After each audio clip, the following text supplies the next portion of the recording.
네, 안녕하세요. 아파트 시세 TV입니다.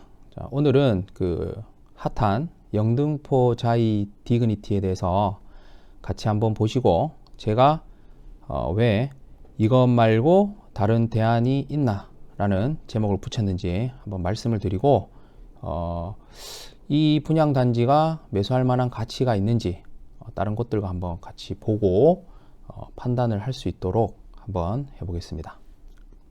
지금 양평 같은 경우에 11구역, 12구역, 13구역, 14구역이 이렇게 재개발을 진행을 했었고요.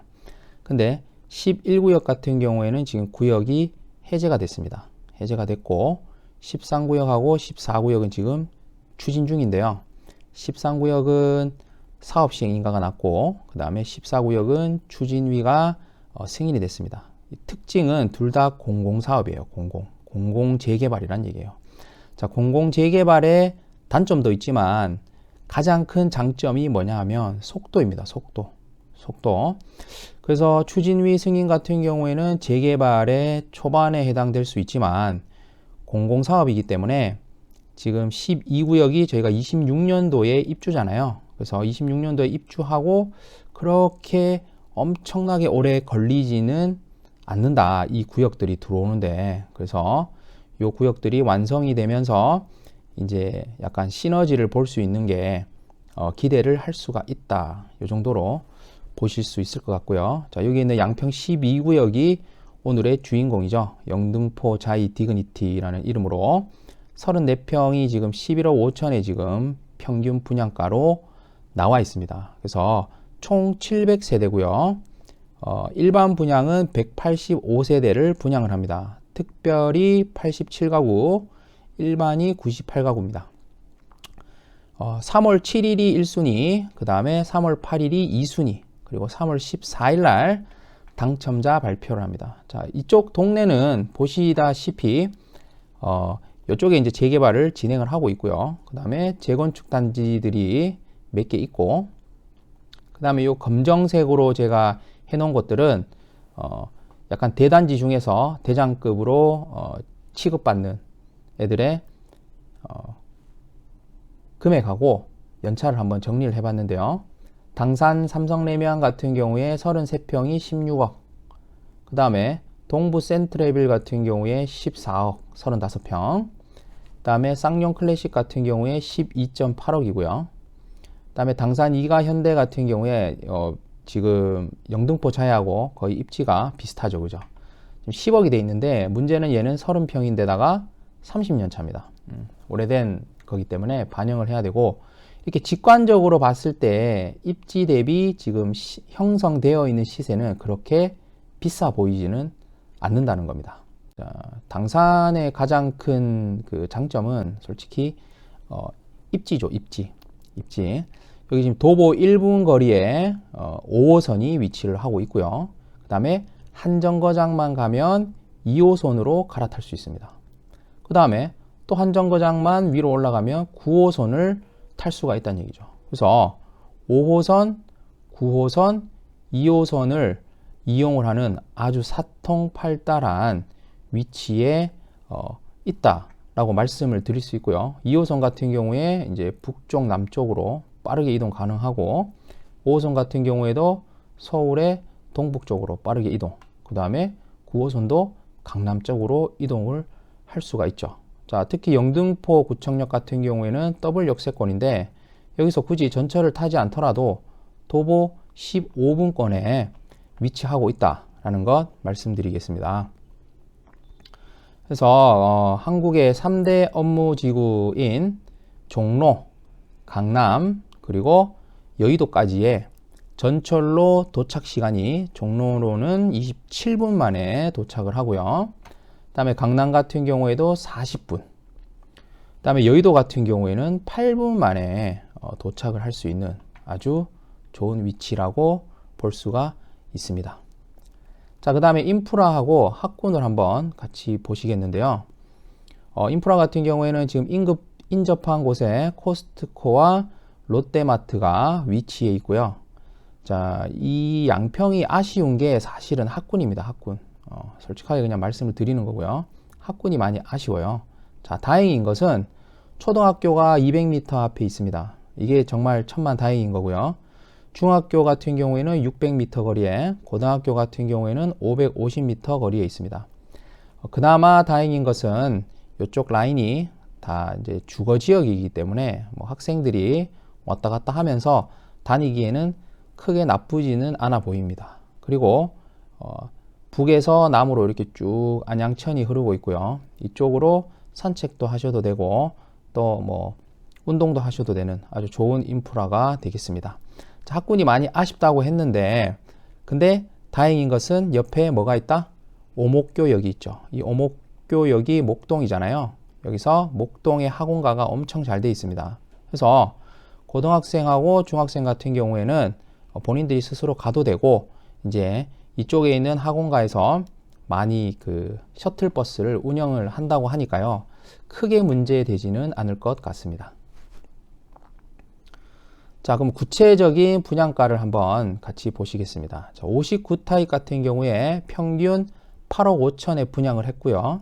확장하고 옵션을 포함하면 5천만 원이 듭니다. 그래서 이 두 개를 합쳐서 9억 정도의 24평 분양가가 나왔고요. 84타입 같은 경우에는 분양가가 평균 11억 5천, 중층 기준으로요. 그리고 확장하고 옵션을 하면 6천만 원 정도라서 이 두 개를 합치면 12억 선 정도가 되겠습니다. 자, 금액을 납부하는 것은 현재 비규제 지역이고 정부가 지금 거의 대부분의 규제를 다 풀어버렸죠. 그죠? 그래서 굉장히 좋습니다. 자, 계약할 때 10%만 있으면 언제까지? 26년도 중반까지, 26년도 중반까지 뭐다? 계약금만 있으면 가져갈 수 있다. 이게 오늘의 핵심입니다. 그래서 24평 같은 경우에는 당장 필요한 돈은 8,500, 그리고 34평 같은 경우에는 당장 필요한 돈이 1억 1,500이라는 거죠. 자, 서울에 내가 내 집 마련을 영등포 정도 입지에 마련을 하고 싶은데 지금은 돈이 1억밖에 없어. 근데 나는 고소득자야. 그리고 우리 와이프도 고소득자야. 그러면 이 기간이 한 3년 되잖아요. 그죠? 3년 되기 때문에 죽어라 돈을 모으면 됩니다. 죽어라 돈을 모으면 되기 때문에 아주 좋은 기회라고 볼 수가 있는 거죠. 그래서 잔금 시에는 잔금 시에 여기 지금 30인데 40으로 잘못되어 있네요. 자, 26년도에 잔금을 치면 되는데 문제는 뭐냐면 지금 전세가가 서울이 굉장히 낮잖아요. 왜? 고금리 때문에 높다는 얘기예요. 고금리 때문에 전세가가 낮다는 얘기예요. 자, 그러면 26년도에는 지금보다는 전세가가 높아질 확률이 매우 큽니다. 그래서 뭐 26년도에 가봐야 되겠지만 대충 보수적으로 잡아도 신축의 24평 전세가 5억에서 6억 정도, 그 다음에 34평이 7억에서 8억 정도는 하지 않을까라고 생각을 합니다. 그렇게 되면 실제 투자금이 입주를 하지 않는다고 해도 3억에서 4억 24평은, 그 다음에 34평 같은 경우에는 4억에서 5억 정도가 들겠죠. 그럼 내가 24평을 사고 지금 1억 정도를 집어넣고 3년 동안 열심히 2억을 만들어서 입주를 하거나, 아니 입주가 아니고 이제 뭐 전세를 줄 수도 있는 것이고, 그때 가서 또 뭐 추가 대출을 받아서 잔금을 할 수도 있다라는 얘기입니다. 이게 오늘 촬영의 핵심입니다. 자, 그러면 이 비슷한 영등포 자이하고 비슷한 입지에 있는 아파트들 신축급이 어떤 지금 상태로 있는지 한번 같이 보시겠습니다. 자, 신정역 근처에 있는 레미안 목동 아델리체인데요. 그다음에 현재 지금 최저 매매가는 34평 기준으로 13억에 나와 있고요. 그다음에 전세는 6억 정도로 나와 있습니다. 2년 차고요. 1497세대로 되어 있습니다. 자, 문제는 이런 것들을 지금 내가 사고 싶어도 갭이 7억이 든다는 얘기고, 이거는 9억이 초과하기 때문에 특례조차 되지 않는다. 그래서 서울의 영등포 입지 정도의 되는 신축 아파트를 접근하는 게 분양권 말고 쉽지가 않다라는 것을 말씀을 드리는 겁니다. 자, 그 다음은 또 그 바로 옆에 있는 단지인데요. 목동 센트럴 아이파크 위브. 자, 이거는 매매가가 현재 최저가가 10억에 나와 있고요. 여기서 조금 더 멀기 때문에 가격 차이가 조금 있네요. 그다음에 전세가 4억 3천 정도로 전세가가 매우 지금 낮게 형성이 되어 있습니다. 자, 이 물건 또한 3년 차밖에 되지 않은 물건이고요. 3045세대 대단지입니다. 이걸 내가 지금 당장 사고 싶다면 갭이 5억 5천이 들고 이 또한 9억이 초과하기 때문에 특례를 사용을 할 수가 없죠. 자, 그 다음에는 이제 신길 쪽으로 넘어와서 아까는 34평을 봤었는데 이번에는 24평을 한번 보겠습니다. 신길 파크자이 같은 경우에 매매가가 24평입니다. 10억 2천의 최저가에 나와 있고요. 이쪽은 전세가 지금 5억 정도로 나와 있습니다. 여기도 마찬가지로 갭이 한 5억 정도 되고요. 24평인데도 불구하고 특례는 사용을 할 수가 없기 때문에 내가 당장 지금 5억이 필요한 겁니다. 그럼 지금 상황에서는 세팅하기가 용이하지가 않다라는 거죠. 그래서 지금 분양권을 적은 돈으로 세팅을 해 놓고 향후에 금리가 내려갈 것을 예측을 우리가 할 수가 있겠죠. 예측할 수 있기 때문에 그런 전략을 쓰시는 게 매우 좋다. 자, 그래서 정리를 한번 해보겠습니다. 정리를 해보면, 자, 5구 타입을 지어진 신축이죠. 뭐 1년 차에서 한 3년 차 정도 되는 거를 서울에서, 자, 오해하지 마시고요. 영등포 정도 되는 입지예요. 딱 역세권에 붙어 있는 곳 중에 신축만 해당되는 겁니다. 뭐 강북구나 뭐 노원구 이런 신축을 말씀드리는 게 아니고 서울 중심에 있는 이런 신축 정도의 가격을 보면 8억 5천에서 거의 10억 정도로 형성되어 있는 거를 보실 수가 있고요. 약간의 차이는 있을 수 있겠죠. 전세금도 4억에서 5억 정도로 형성이 되어 있기 때문에 지금 당장 내가 이거를 투자를 하고 싶으면 4억 이상이 들어간다는 얘기예요. 적은 돈이 아니죠. 그리고 특례 사용이 대부분 불가합니다. 왜냐하면 9억 초과하는 단지들이 많거든요. 그리고 설령 특례를 사용을 해서 9억짜리를 산다고 해도 실투금은 4억이 들어갑니다. 지금 당장 4억이 들어간다는 거죠. 그래서 굉장히 용이하지 않다. 자, 근데 이거를 사지 않고 내가 지금 영등포 자이를 산다. 그러면 확장비랑 옵션비 포함해서 9억이 되겠고 향후 3년 정도 후에 금리가 낮아지면 전세가가 조금 더 올라오겠죠. 네.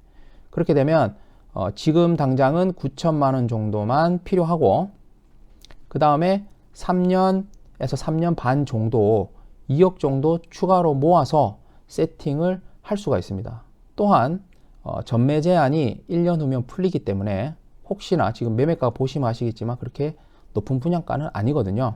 그래서 설령 뭐 피가 좀 붙었다 이러면 팔 수 있는 옵션도 있고 그 다음에 세팅할 수 있는 여력도 있다는 얘기죠. 자, 그 다음에 84 타입을 보시게 되면 84 타입 같은 경우에도 영등포 정도의 입지가 되면서 신축인 것들을 말씀을 드리는 겁니다. 매매 가격은 10억 초반대에서 13억 정도로 형성이 되어 있고요. 전세도 5억에서 6억 5천. 그렇기 때문에 5억 이상의 실투금이 들어가는 거죠. 그래서 특례 사용은 완전 불가능합니다. 9억이 다 초과하기 때문에. 그런데 내가 지어진 신축을 사지 않고 영등포 자이를 산다고 하면 확장비랑 옵션비 포함해서 12억이죠. 자, 그리고 3년 반 후에 전세가 8억 정도로 예상이 되고 실투금이 1억 2천. 지금 당장 필요한 것은 1억 2천이고 나머지는 3년 반 동안 열심히 모으거나 뭐 증여를 좀 받을 수 있고 이런저런 방법을 써서 준비를 하시면 된다는 얘기입니다. 그게 가장 큰 장점이다. 자, 전세가가 이때 8억 정도로 올라가면 얘네도 거기에 맞춰지고 이 매매가도 뭡니까? 그때 상황은 지금 가격보다 훨씬 높을 것이란 얘기죠. 그게 핵심입니다. 자, 그래서 오늘의 결론은 서울 영등포 정도의 신축을 지금 내가 당장 사고 싶다면 이미 지어진 신축들은 특례도 사용할 수가 없고 지금 바로 5억이 필요하기 때문에 서울 진입이 용이하지 않다가 결론이고요.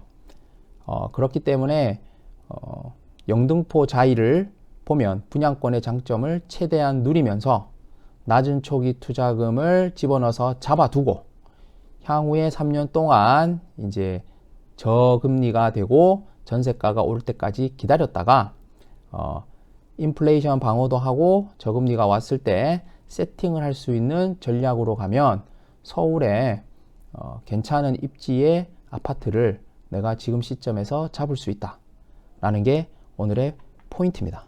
네. 오늘은 이 정도로 정리를 하고요. 다음에도 또 좋은 분양권이 있으면 이런 식으로 한번 분석을 해서 가져와 볼 수 있도록 하겠습니다. 감사합니다.